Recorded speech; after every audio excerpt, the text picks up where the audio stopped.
Breaking news కాళేశ్వరంపై judicial విచారణ ముగిసింది. డిఈఏఈల Kaleshwaram commission బహిరంగంగా విచారణ చేసింది. అయితే మేడిగడ్డ, అన్నారం, సుందిళ్ల బ్యారేజ్ల వద్ద పనిచేసిన డిఈఏఈల చీఫ్ జస్టిస్ చంద్రఘోష్ విచారించారు.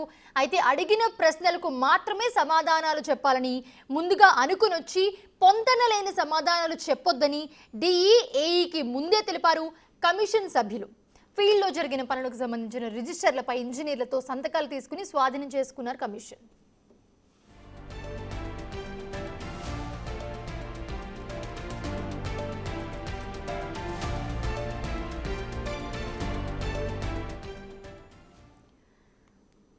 రైట్, కాళేశ్వరంపై జ్యుడిషియల్ విచారణ ముగిసింది. విచారణకు సంబంధించి మరిన్ని అప్డేట్స్ అందించడానికి మా ప్రతినిధి హేమ సిద్ధంగా ఉన్నారు. హేమ, అప్డేట్స్ ఎలా ఉన్నాయి? జ్యుడిషియల్ విచారణ ముగిసింది. సో ఏఈడీల కాళేశ్వరం కమిషన్ బహిరంగంగానే విచారణ చేసింది. సో ఎలా జరిగింది విచారణ? అప్డేట్స్ ఏంటి? ఎస్, సుదీర్ఘంగా దాదాపు 5 గంటల కాళేశ్వరం కమిటీ విచారణ అయితే ముగిసిందని చెప్పుకోవచ్చు. ఈరోజు ప్రధానంగా 14 మంది ఇంజనీర్లను కూడా కాళేశ్వరం కమిషన్ విచారించింది. అందులో ముఖ్యంగా ఏఈలతో పాటు డిఈలను కూడా విచారించింది. ముఖ్యంగా ఆల్రెడీ మొత్తం ఈ దఫా విచారణలో 52 మందిని విచారిస్తామంటూ ఇప్పటికే కమిషన్ చెప్పింది. 52 మందికి ఆల్రెడీ నోటీసులు ఇచ్చింది. నోటీసులు ఇచ్చినటువంటి వాళ్ళు ఒక్కొక్కరుగా కూడా విచారణకు హాజరవుతున్నారు. అందులో భాగంగా ఈరోజు 14 మంది విచారణకు హాజరయ్యారు. బిఫోర్ లంచ్ 7 మందిని, ఆఫ్టర్ లంచ్ 7 మందిని కూడా విచారించింది. అయితే విచారణ అనేది చాలా త్వరగా ముగిసింది. ఎందుకంటే కేవలం వాళ్ళకి సంబంధించి వాళ్ళ పాత్ర ఎంతవరకు ఉంది, మోరోవర్ వాళ్ళకి సంబంధించి కొన్ని సంతకాలను కూడా సేకరించింది. జస్ట్ 2 to 5 minutesలో విచారణ అనేది ముగిసింది. అయితే కాళేశ్వరం కమిషన్ అడిగినటువంటి కొన్ని ప్రశ్నలకు అందరూ అంటే 2-3 ఇంజనీర్లు ఒకే సమాధానం చెప్పడంతో మీరు ఏదైనా ఉంటే సూటిగా సమాధానం చెప్పాలి, అడిగిన ప్రశ్నకు మాత్రమే సమాధానం చెప్పాలి, కానీ ముందుగానే ప్రిపేర్ అయ్యి వచ్చి సమాధానాలు చెప్పడం అసలు ఊరుకునేదే లేదు అంటూ కాస్త ఆగ్రహం కూడా వ్యక్తం చేసినటువంటి పరిస్థితి. ఇక మొత్తం కూడా 14 మందిని అటు జస్టిస్ ఘోష్ కమిటీ కూడా విచారించింది. సో ఈ నేపథ్యంలో మేడిగడ్డ, అన్నారం, సుందిళ్ల బ్యారేజీల వద్ద పనిచేసినటువంటి ఇంజనీర్లు వీళ్ళంతా అంటే మనం గతంలో చూసుకుంటే ఎవరైతే ఇంజనీరింగ్ చీఫ్ కానివ్వండి, ఇంజనీరింగ్ మోడల్స్ కానివ్వండి, ఇతరులను ఎవరైతే చీఫ్స్గా ఉన్నటువంటి వాళ్ళని మాత్రమే విచారించింది. కానీ ఈ దఫా విచారిస్తున్నటువంటి 52 మంది మొత్తం కూడా అటు సుందిళ్ల, అన్నారం, కాళేశ్వరం దగ్గర పనిచేసినటువంటి ఇంజనీర్లు. వీళ్ళకి సంబంధించినటువంటి కొన్ని కీలకమైనటువంటి డాక్యుమెంట్స్ని కూడా సేకరించింది. మరొక వైపు ఫీల్డ్లో జరిగినప్పుడు ఏవైతే పనులు ఉంటాయో, వాళ్ళు ఫీల్డ్లో ఉన్నటువంటి సమయంలో జరిగినటువంటి పనులు ఉంటాయో వాటికి సంబంధించినటువంటి రిజిస్ట్రేషన్స్ ఏవైతే ఆల్రెడీ కమిషన్ ముందుందో వాటి మీద కూడా ప్రస్తుతం ఈరోజు విచారించినటువంటి ఇంజనీర్ల దగ్గర నుంచి సంతకాలు సేకరించింది. ముఖ్యంగా వాళ్ళు ఆ రోజు ఫీల్డ్లో ఏ పని చేశారు, ఏ పనిలో వాళ్ళు ఉన్నారు, ప్రధానంగా ఏ భాగంలో ఉన్నారు, అక్కడ ఏమేమి వర్క్ జరిగింది, వీటికి సంబంధించినటువంటి సంతకాలను కూడా తీసుకున్నారు. మరొక వైపు మేడిగడ్డకు సంబంధించినటువంటి బ్లాక్ నెంబర్ 7కి సంబంధించినటువంటి ఫీల్డ్ వర్క్ ప్లేస్మెంట్ ఏదైతే ఉందో దానికి సంబంధించినటువంటి పూర్తి రిజిస్ట్రేషన్లు కూడా తీసుకున్నారు. ఎందుకంటే ఈ బ్లాక్ నెంబర్ 7 ఏదైతే ఉందో ఇది ఆల్రెడీ మొదటిగా అంటే కన్స్ట్రక్షన్ ప్రాజెక్ట్ అయిపోయిన అనంతరం వచ్చినటువంటి ఇమ్మీడియట్ రెయిన్స్కే దీనిలో లోపాలు గుర్తించామంటూ ఆల్రెడీ ఈఎన్సీ వెంకటేశ్వర్లతో పాటు ప్రధానంగా చాలామంది ఇంజనీర్లు కూడా చెప్పినటువంటి పరిస్థితి. సో ఈ నేపథ్యంలో ఆ 7 పిల్లర్ దగ్గర పనిచేసినటువంటి ఇంజనీర్లు ఎవరు అండ్ వాళ్ళకి సంబంధించినటువంటి కీలకమైన రిజిస్ట్రేషన్స్ కూడా ఈరోజు కమిషన్ స్వాధీనం చేసుకుందనే చెప్పుకోవచ్చు. మరొక వైపు కాళేశ్వరంలో జరిగిన పనులు ఏవైతే ఉంటాయో వాటన్నిటి మీద కూడా ఈరోజు స్టేట్మెంట్ రికార్డ్ తీసుకున్నారు. మొన్నటి వరకు కూడా కేవలం ఒక క్వశ్చన్ అడగడం అదంతా కూడా ఒక ప్రాసెస్, అంటే ఒక స్క్రీన్ వేసి అందులో ప్రతి ఒక్క క్వశ్చన్ని టైప్ చేసి వీళ్ళు ఏ ఆన్సర్ అయితే చెప్తున్నారో దాన్ని టైప్ చేసి అంతా కూడా ఒక ఓవరాల్ స్టేట్మెంట్ మాత్రమే తీసుకున్నారు. కానీ ఈరోజు ఆన్ రికార్డ్ స్టేట్మెంట్ కూడా తీసుకున్నారు. ఎంటైర్ ప్రాజెక్ట్లో అంటే మొత్తం 3 ప్రాజెక్ట్లో డే 1 నుంచి వీళ్ళు ఇంజనీర్గా అపాయింట్ అయినప్పటి నుంచి ప్రాజెక్ట్ కంప్లీట్ అయ్యేంత వరకు వీళ్ళు ఏమేం పనులు చేశారు, ఎక్కడెక్కడ చేశారు, చేసిన దగ్గర వీళ్ళ పాత్ర ఎంత ఉంది, ఆ రోజు పర్టికులర్గా ఫర్ ఎగ్జాంపుల్ 7 నెంబర్ పిల్లర్ దగ్గర చేసినటువంటి వర్క్ ఏంటి, ఇదంతా కూడా ఆన్ రికార్డ్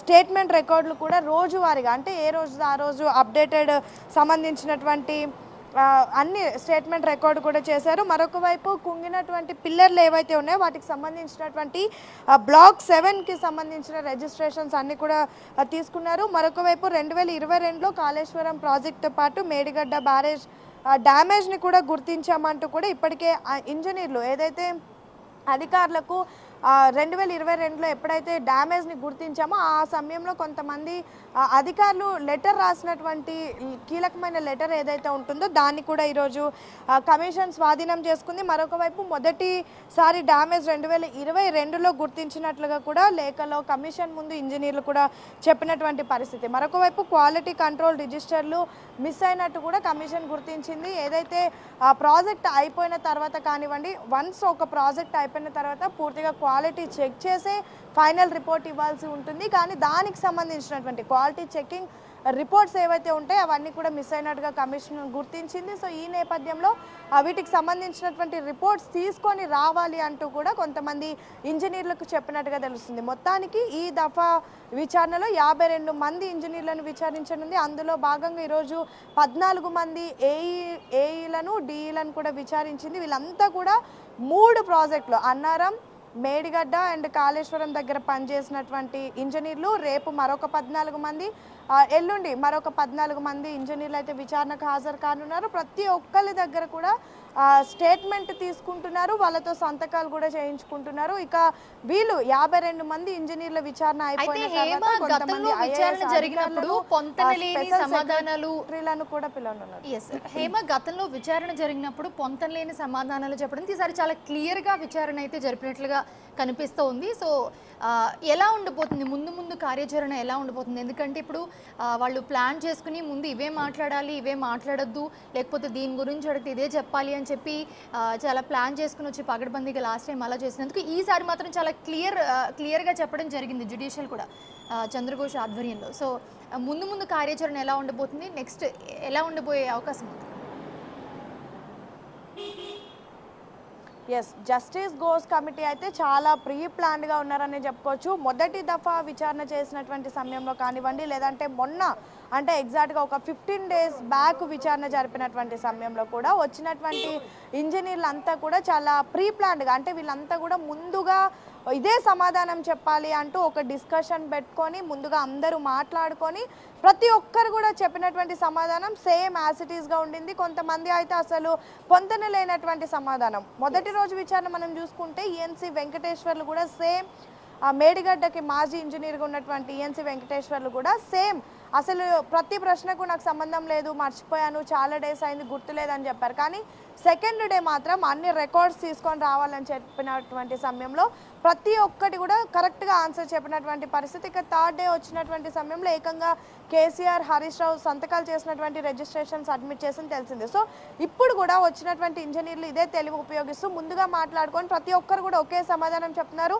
చాలా ప్రశ్నలకు పొంతన లేని సమాధానాలు చెప్తున్నారు. సో ఈ నేపథ్యంలో ఘోష్ ఒక్కసారిగా, అంటే జస్టిస్ ఘోష్ కూడా ఒక్కసారిగా ఆగ్రహం వ్యక్తం చేశారు. అందరూ ముందుగానే ప్రీ ప్లాన్డ్గా మాట్లాడుకొని వచ్చి ఇక్కడ విచారణకు హాజరవ్వడానికి లేదు, ప్రతి ఒక్కరు కూడా ఇండివిజువల్ స్టేట్మెంట్ ఇవ్వాలి, ఇండివిజువల్ ఆన్సర్స్ చెప్పాలి, కేవలం మీ పాత్ర ఈ ప్రాజెక్టుల మీద ఎంతవరకు ఉంది, ఆ రోజు మీరు పని చేసినటువంటి సమయంలో మీరు ఎక్కడున్నారు, ఆ రోజు ఏం జరిగింది అది మాత్రమే చెప్పాలి అంటూ కూడా ఆగ్రహం వ్యక్తం చేశారు. వెంటనే తర్వాత వచ్చినటువంటి వాళ్ళంతా కూడా వాళ్ళకి సంబంధించినటువంటి ఫుల్ ప్లెజ్డ్ ఇన్ఫర్మేషన్ అయితే ఇప్పటి వరకు ఇచ్చినట్టుగా తెలుస్తుంది. ఇక రేపటి నుంచి వచ్చేటటువంటి ఇంజనీర్లకు కూడా సెపరేట్గా విచారించేటటువంటి అవకాశాలు కూడా ఎక్కువగా కనిపిస్తున్నాయి. ఎందుకంటే అందరు కూడా ఒకే విధంగా సమాధానం చెప్తున్నటువంటి నేపథ్యంలో సపరేట్గా విచారించి అనంతరం వీళ్ళందరూ ఇచ్చినటువంటి స్టేట్మెంట్ని బేస్ చేసుకొని మరికొంతమంది ఐఏఎస్ అధికారులతో పాటు కొంతమంది అప్పుడు ప్రభుత్వానికి సంబంధించినటువంటి నాయకులను కూడా విచారించేటటువంటి పనిలో ఘోష్ కమిటీ ఉంది. మొత్తానికి ఇప్పటికే అటు స్టేట్కి సంబంధించినటువంటి విజిలెన్స్ రిపోర్ట్ ఆల్రెడీ అందింది, మరొక వైపు ఎన్డీఎస్సీ రిపోర్ట్తో పాటు కాగ్ నివేదిక కూడా వచ్చింది. ఇక మోర్ ఓవర్ ప్రస్తుతం ప్రతి ఒక్క ఇంజనీర్లో వచ్చి ఎంటైర్, అంటే బడ్జెట్కి సంబంధించినటువంటి ఆమోదం తెలిపినటువంటి ఫైల్స్ పైన సంతకాలు ఉన్నటువంటి ఫైల్సే కానివ్వండి, అదేవిధంగా ప్రాజెక్ట్ డిజైన్ మారడానికి బడ్జెట్ డబల్ అవ్వడానికి వీటన్నిటికి సంబంధించినటువంటి డాక్యుమెంట్స్తో పాటు ప్రస్తుతం వచ్చినటువంటి ప్రతి ఒక్క ఇంజనీర్లు కూడా వాళ్ళకి లిఖితపూర్వకంగా కూడా వాళ్ళు స్టేట్మెంట్ ఇస్తూ మోరోవర్ వాళ్ళ సంతకాలు కూడా చేస్తున్నారు. అంటే మొత్తం కాళేశ్వరం ప్రాజెక్ట్కి సంబంధించినటువంటి ఫుల్ ప్లేజ్డ్ రిపోర్ట్స్ అయితే ప్రస్తుతం కమిషన్ ముందునే. సో ఎట్ ఎనీ కాస్ట్ ఈ మంత్ ఎండ్ వరకు కూడా విచారణ కంప్లీట్ చేస్తారు. వీలైతే కేసీఆర్కి అదేవిధంగా హరీష్ రావుకి కూడా నోటీసులు ఇచ్చి విచారణకు పిలిచిన తర్వాత కంప్లీట్ రిపోర్ట్ ఏదైతే ఉందో అది డిసెంబర్ వరకు అయితే ముగించేసి డిసెంబర్ వరకు అయితే ఇచ్చే ఆలోచనలు అయితే గోస్ కమిటీ ఉన్నట్టుగా తెలుస్తుంది. Right, thanks for the updates Hema.